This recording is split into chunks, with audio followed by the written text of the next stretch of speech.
Бүгд найрамдах Хятад ард улсаас Монгол улсад суух онц бөгөөд бүрэн ирэхэд элчин сайд Шин Минжуан бүрэн эрхийн хугацаа дууссантай холбогдуулан зохион байгуулсан хүндэтгэлийн арга хэмжээ 7 дугаар сарын 24-ний өдөр тус улсын элчин сайдын яамны байранд боллоо. Энэхүү арга хэмжээнд Монгол улсын улс төр болон нийгэм соёлын салбарын төлөөлөл, нэгдсэн үндэсний байгууллагын албан тушаалтнууд, гадаад улсуудаас Монгол улсад суух дипломат төлөөлөгчид, Хятадын хөрөнгө оруулалттай аж ахуйн нэгж, хэвлэл мэдээллийн байгууллагын төлөөллүүд оролцлоо.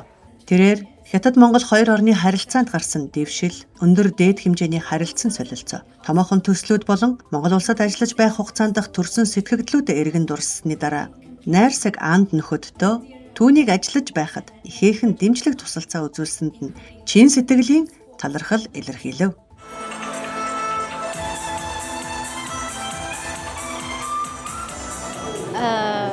Монголд ажиллаж байх хугацаанд маш олон давтагдшгүй үйл явдлын гэрч болж байлаа.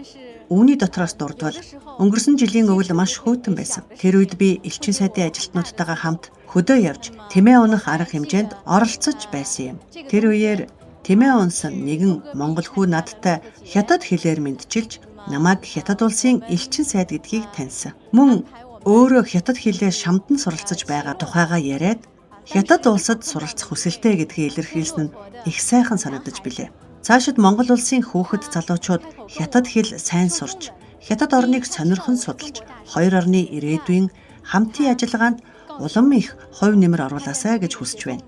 Мөн өнөөдрийн хүндэтгэлийн ёслолд салбар бүрээс төлөөллүүд хүрэлцэн ирсэн нь Хятад Монгол хоёр орны харилцаа болон Хятад оронд үзүүлж буй гүн хүндэтгэл гэж үзэж байна. Энэ бүх хугацаанд талууд бүхий л хүчин чармаалтаа гаргаж ихээхэн үр дүнд хүрсэн.